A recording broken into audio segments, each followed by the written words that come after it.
Fala galera, beleza? Aqui é o João, arquiteto de solução do Lab2Dev e espero que estejam bem. Então, aproveitando esse tempo de mudança e que estamos todos em casa, vamos iniciar aqui uma série para falar sobre um dos produtos da SAP, que é o SAP HANA.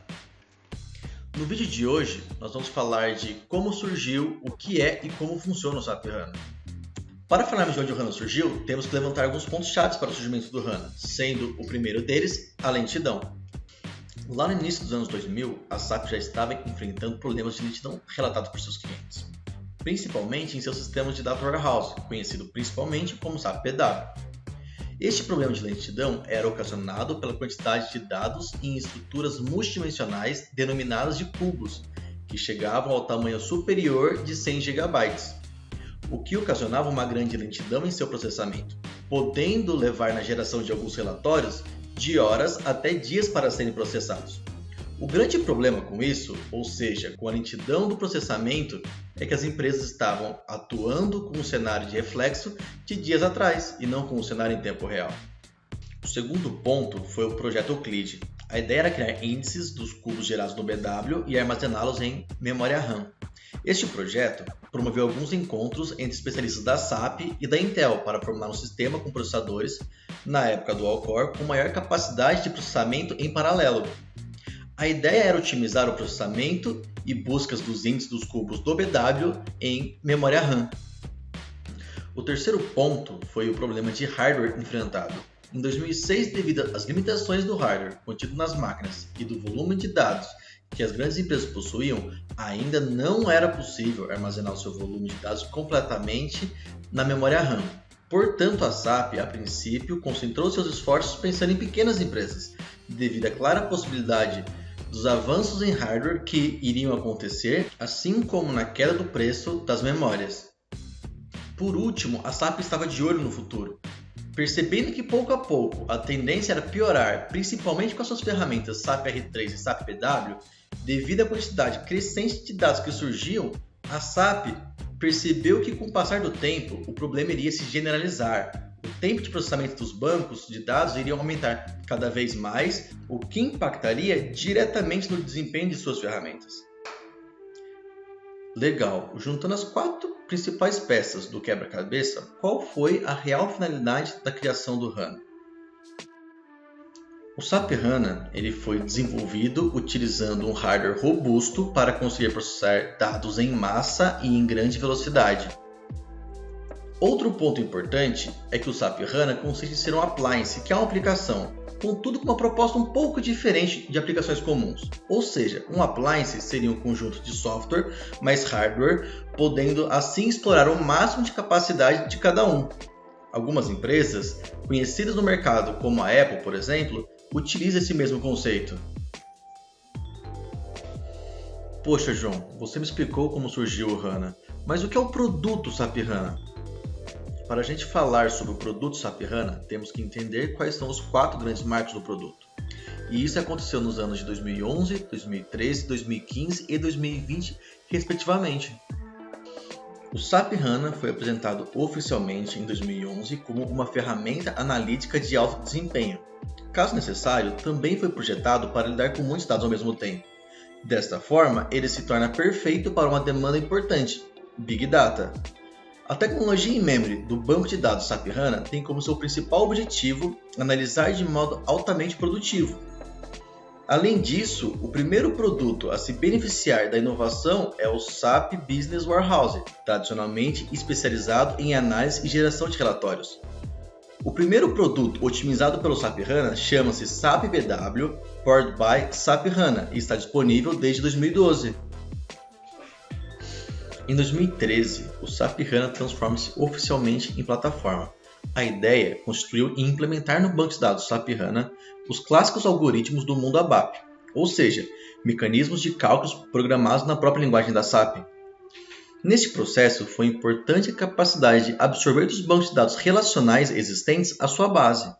Em grande parte, esses bancos de dados eram provenientes de seus concorrentes. A tecnologia in-memory é a chave para uma nova geração de infraestrutura de TI e introduz nesta uma mudança de paradigmas.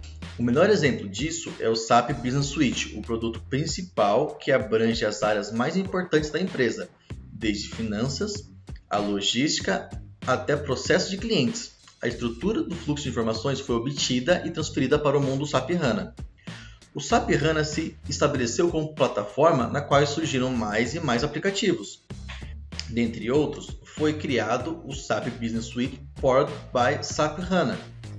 Em 2015, foi lançado o primeiro produto da SAP que não possuiu seu desempenho melhorado, apenas com a ajuda da plataforma SAP HANA. Este produto ficou conhecido como SAP Business Suite for SAP HANA ou S4HANA. Aqui não houve apenas a integração da estrutura do fluxo da informação do mundo ABAP, mas também a simplificação do modelo de dados.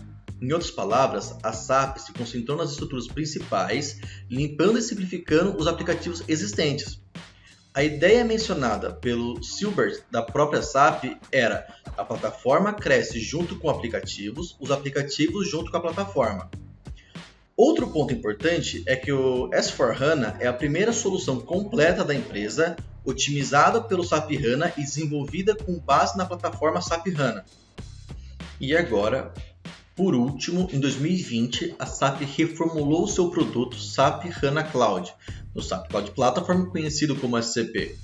Porém, iremos fazer um vídeo à parte explicando quais foram as principais mudanças e quais são as vantagens referentes ao novo produto da SAP, então aguarde novidades. Perfeito, João. Porém, como funciona a arquitetura do HANA?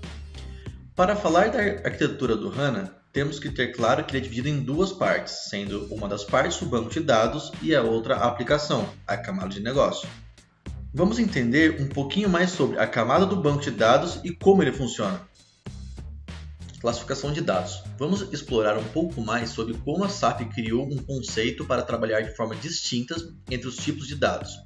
Para isso, a SAP criou 3 tipos de dados, sendo o primeiro deles dados quentes, que são dados críticos para a operação, são dados que utilizamos constantemente, acessamos a informação toda hora. Temos também os dados mornos, que são dados que são utilizados com uma menor frequência, utilizamos em média uma vez por dia. E temos dados frios, que são dados raramente utilizados, são acessados uma vez por mês para gerar algum relatório mensal, por exemplo, para alguma situação muito específica. Legal, mas por que a SAP criou a classificação de dados? A classificação ela surgiu para que a SAP armazene os dados em locais distintos. Por exemplo, dados quentes são armazenados na memória RAM para facilitar o seu acesso. Dados mornos são armazenados em SSD, que é uma tecnologia de armazenamento superior a um HD, porém inferior à memória RAM. E por último, temos dados frios, que são armazenados em HDs ou em data lakes externos. Outro conceito interessante que a SAP criou foi sobre a tabela colunar e não linear. Para simplificar, iremos utilizar como base uma tabela de alunos. Uma tabela linear, que é a que estamos acostumados, as informações são salvas uma ao lado da outra, como no exemplo a seguir. Porém, ao utilizar tabelas colunares, as informações ficam armazenadas coluna por coluna, como no exemplo ao lado. Nesses exemplos, temos a mesma informação armazenada, de forma diferente, porém o valor é o mesmo. E qual a vantagem de se utilizar as tabelas colunares então, se os valores são os mesmos? Ao utilizar uma tabela colunar, a SAP criou um mecanismo de compressão de dados. Como assim, João? No exemplo que damos, possuímos a mesma informação referente ao sexo, que é a informação feminino, que se repete. Com isso, não é necessário ter a informação repetida 3 vezes. Podemos comprimir os dados e ter somente uma vez. Em relação à idade, a mesma lógica se aplica. Temos a idade de 17 anos repetidas 2 vezes. E ao aplicar a compressão, teremos somente as idades 17 e 24 anos. Com isso, a SAP conseguiu enxugar o volume de dados sem que nenhuma informação seja perdida, apenas alterando a forma em que se salva. Beleza, agora vamos explorar um pouco a parte de aplicação do HANA. Para isso, temos 2 tipos principais de aplicação para se obter APIs, sendo o primeiro deles Access.js, o segundo Access.OData.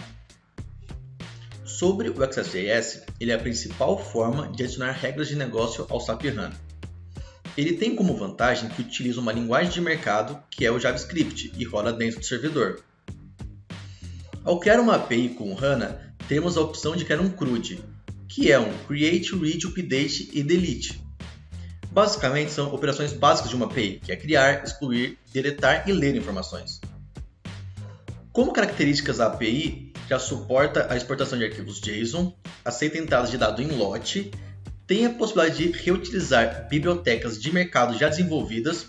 Com isso, não é necessário mais ficar reinventando a roda, e tem a possibilidade de criar bibliotecas reutilizáveis dentro do ambiente. Sobre o segundo tipo de aplicação de API do HANA, temos o Exasodata. O Exasodata também possui o CRUD como padrão, contudo, você consegue criar um serviço para uma tabela com literalmente uma linha de código. E também como principal vantagem, ao se utilizar um Exasodata, ele cria filtros, ordenações, paginações de forma automática, isso tudo com uma linha de código. Ele também aceita a entrada de dados em lote, e existe a possibilidade de criar navegação de uma tabela pai para uma filho. E cria as entidades através de views e tabelas já existentes. Ou seja, ele é muito completo para a utilização de APIs, para a sua aplicação, para a sua integração entre sistemas. Com isso, sabemos que ele é muito simples e prático de se utilizar. Bom, galera, para o vídeo de explicação de como funciona e o que é o HANA, essas são as principais informações que você deve saber. Porém, como dito no início do vídeo, isso será uma série de como se utilizar o HANA. Nos próximos vídeos, iremos colocar a mão na massa e vamos construir a nossa primeira aplicação juntos. Por enquanto é só, um grande abraço!